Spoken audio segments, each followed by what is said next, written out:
And there's this guitar guy that I love. His name is Mateus Asato. He is, in my opinion, maybe the best guitarist alive. Wow. Yeah, he is so good. He's a social media phenom. And he recently posted, because I've been trying to learn his songs. They're so hard. There's techniques that I've never seen anyone else do. And I'm sure someone else has, but like he is expertly using weird techniques to make sounds that I'm not familiar with. Okay. And he stopped posting for several weeks. He said that he hasn't picked up the guitar in 3 weeks because social media has just sucked the joy out of it for him. And he doesn't want to do it anymore. Wow. Not forever, but for a period of time. But social media is how he makes his living. I think this guy can just pick up a guitar and go anywhere and make a living. Oh, okay. Like he is, I think even, I wouldn't consider you someone who like loves technical guitar playing. I think even you would love listening to him. Got it. So he can do concerts. He doesn't need to do sponsorships. He can go wherever he wants. Got it. But I didn't realize when I read that there's actually 2 things that I've been thinking would make me happier. One is being an excellent musician and being able to express myself the way that he can.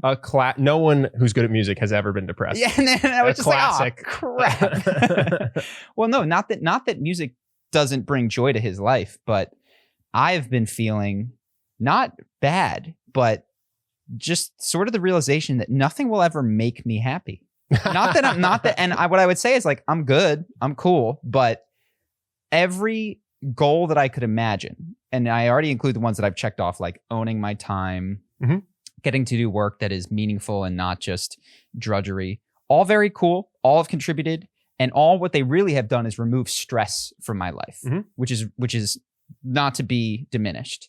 But every time I sort of subconsciously have a new goal, I don't even recognize that it's a goal.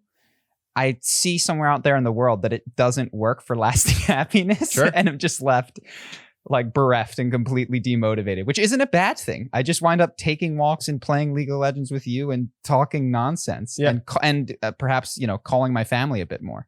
Well, they've done, we've talked about this. They've done pretty good research in the fact that one of the things that just determines your happiness is your happiness set point. Yeah. So you're a musician with a good happiness set point, you're going to be happy. Yeah. You're a musician with a bad happiness set point, you're not going to be happy. And then the other stuff that you can control, it just tends to not be the highest levels of achievement. And no one has said that social media is good for happiness.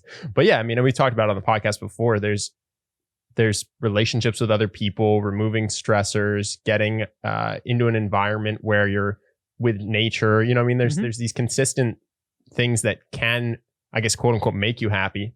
There's also, I don't really know how to square this because I feel like both of these are somewhat true. Happiness is a choice in the sense that it's not the external world that makes you happy. And we've seen that with going to Brazil and seeing favela kids who have no money playing soccer on concrete barefoot and super happy. But also happiness is genetically predisposed set point. And so I don't really know how to square those, except in my own life, I go, well, I can't affect my genetics. So I'm just going to try to do the choice thing to the best that I can. But also recognize people that are dealing with depression aren't just making the choice to be depressed. They might have really bad brain chemistry, which I think is something that people who are lucky enough not to deal with that, like I never had depression. It's easy to just go, oh, everyone's like me. Everyone's wired like me. And when they're sad, they're just doing the Tony Robbins mental stuff wrong. And it's like, no, actually, they might have just gotten a bad hand. And what they're doing is the absolute best that they can given their set point. So that's where I fall. That's kind of a long-winded, that's where I've fallen on happiness because I've tried to study it a lot because I find it very, very interesting. But it's just not, it's not like this one size fits all thing where everybody gets to be the happiest person on the planet. Sure. Well, I think in terms of decisions, because you can in the moment go, you know what, I'm going to look at the bright side. And I think that's valuable. But the things that I have done that have contributed to my happiness in the external world seem to be decisions about the environment in which I will be in. So you can make a decision to go to a workplace where you're berated by your boss because you need the money. And that's likely to screw you over the long term. And you can just do one that's like anywhere but here.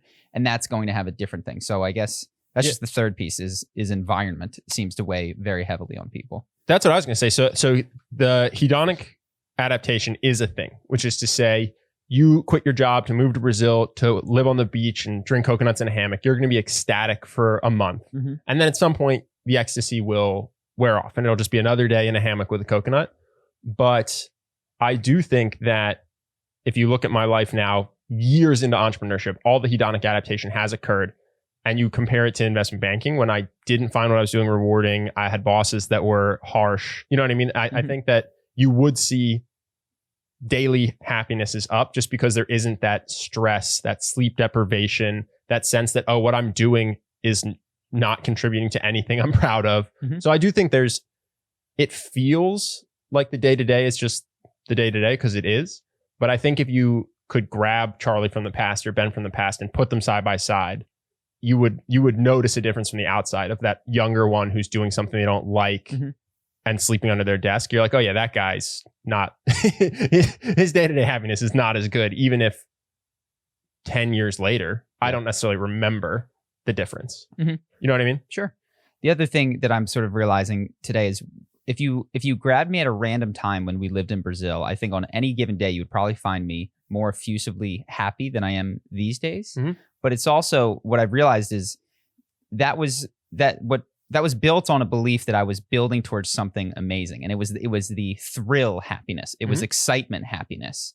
And then I got it, and there was a depression on the other side of it. Like I wasn't horrible, but there was a disappointment that I felt when everything wasn't totally different after I got everything I want. So that excitement, I guess this is the roller coaster that all the Buddhists talk about, is like, look, if you go up, you will come down when you realize that you didn't actually go up in the first place. You just thought that you were going up. So that's kind of how I've felt. And I realized I've had these ideas in my mind when I can play this song or express myself in this way musically, or if we can get Dungeons and Dragons to work as a professional business thing, that would be so cool.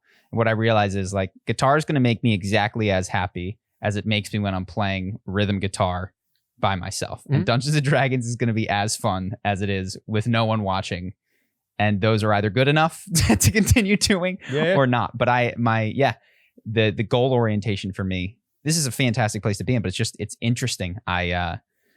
Goals are it's not what I'm motivated towards these days. Well, yeah. And I think actually the thing is feeling like you're progressing towards a goal that's important to you is actually a much more exciting day to day and a much more joyous day to day than having achieved a big goal and being on the other side of it. And that's why you often see people sell a business or achieve a big goal and then become depressed because it's fun to chase it. You think it's going to create some permanent shift in your personality or your state or your life, and then it doesn't. And that's the sad part. But actually not having achieved it yet and being on the path and feeling like you're growing towards it, that's the best feeling. Yeah. And some people say like, look, just grow forever. Just constantly be on the path of progress. Goals. I can't trick myself anymore. I've lost that capacity to. Hope that you guys enjoyed that clip. If you want to see more like this and have us do more podcasts, we are 100% funded by our generous patrons. And if you'd like to contribute, there's a link in the description, and we'll have one pop up on the screen right here so that we can do more podcasts where we have fun conversations and hopefully some deep ones like this. Either way, hope that you enjoyed the video, and I will see you in the next one.